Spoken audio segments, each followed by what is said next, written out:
It finished 1-1, honours even here at the Recreation Ground, Bath Road, the home of Bitton, the Western League Premier Division leaders. Helston certainly put a lot of pressure on them and still do, of course, in the standings.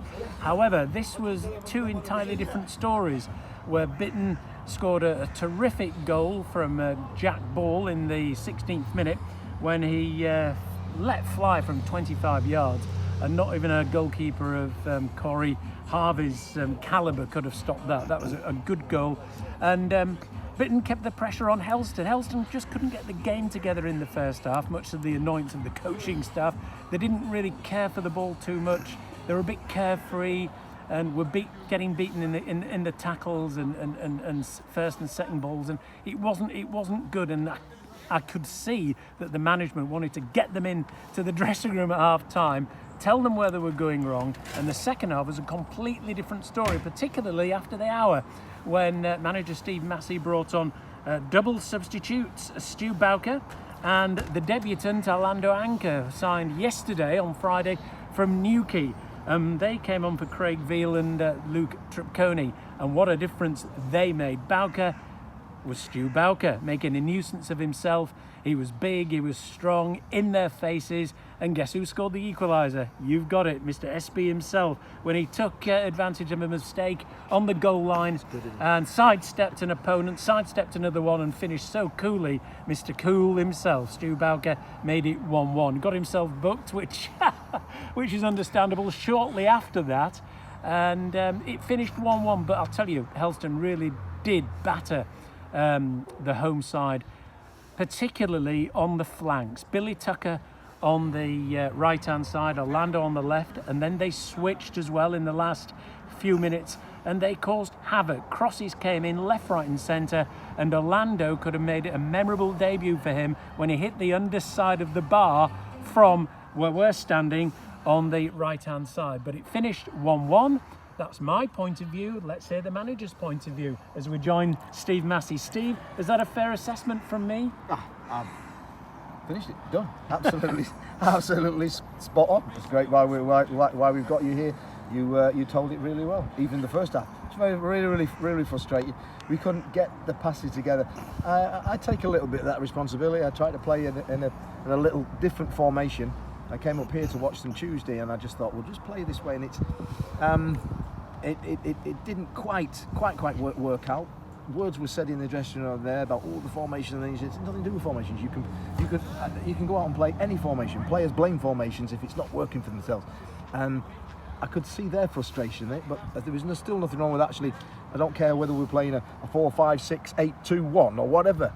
But if you give them the ball, and you're in any system you were playing in, you've got to keep the ball, and we gave it away, and you've got to pass the ball still to players. You've still got to run off people and give people options on the ball, and we didn't do that in the first half. And yet we were still stayed in the game. They just had they had the penalty that I thought was a bit harsh, and maybe justice was done there. But it was a cracking goal they scored again, and we've actually conceded some cracking goals against us from 25, 30. I think we probably can run a show reel with goals that we conceded from like 25, 30 yards just shooting at us. Not this one. But unfortunately not this one, no. That's another story, isn't it? It is another story. But anyway, I think we've battered that to death as well. But I just said in the dressing room there, I said, you better believe it. The group in here, we've got the 15, 16 players that were with me today. We've got Matty Bye to come back in, Phil Catton to come back in. We've got a hell of a squad in the team. And if they didn't believe then. Now the last 2 weeks, the disappointment is we've dropped. We consider we dropped 4 points, and against the teams that have both been top of the league when we played Tavistock last week, 0-0. Quite easy gone. They just defended in the second half.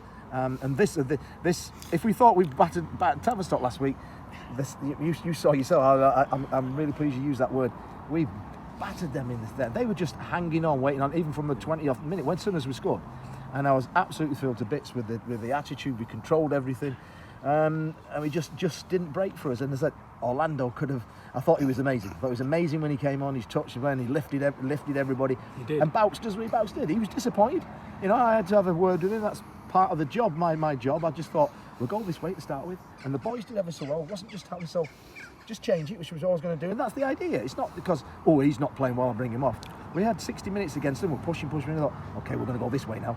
And we did, and they couldn't cope with us. They could not cope with us, and for their team that is top of the league, I know they were out probably without their arguably their two best players. Yeah. Arguably the two best players in the league.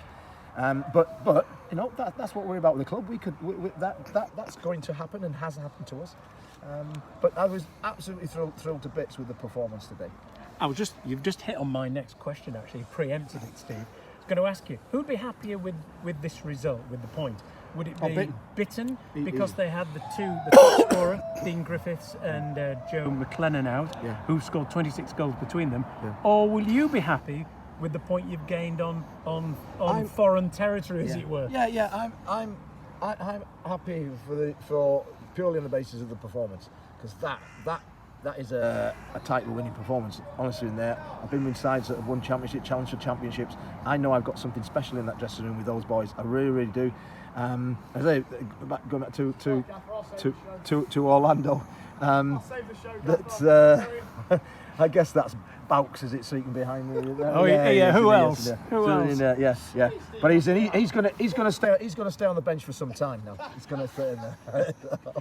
But even I honestly thought it was made for him. I thought it was made for him. We've had the big build-up for him and things, and we said, like, come on, and everybody was looking forward to him to coming on, and he did his step-overs and things. We couldn't know how many times did he get fouled, and you think, this is going to be the most memorable. He's going to score, isn't it? The baton didn't quite go in and clear. So I probably will be more satisfied with the performance, but certainly I think the Bitton guys are real good guys. I really like them. I like the guys. They will be the happier because they got away. They got away with that today. They gained a point. We lost 2 points today. Ooh, that's interesting. Okay, where do you see this now, Steve? We're a third of the way through the season, would you believe it? League, I'm talking about. So, how do you approach the next 2/3? With the same group of players.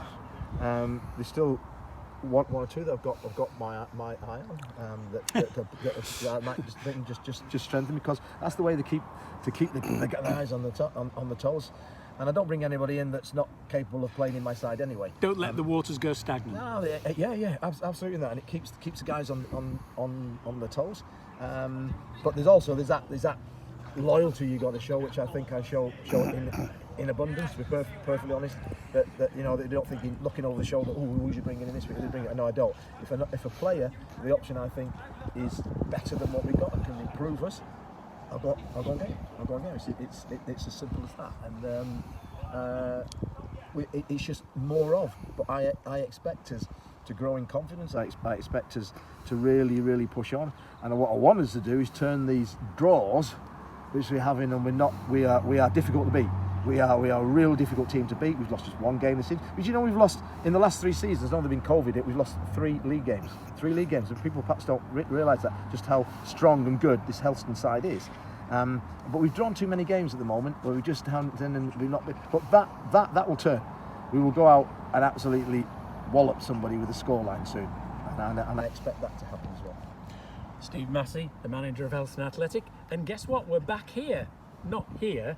Exactly here next Saturday, but just 3 or 4 miles up the road that way, because that's where Oldland Abertonians play. Now they play in the Western League First Division. They're doing all right, second at the moment, but it's the FA Vars first round proper, and Helston would dearly love a good run, starting here at Oldland. So we'll be here. Hopefully we'll get permission to film the game, because I think there could be a lot of goals and in one direction. Join us then if you can.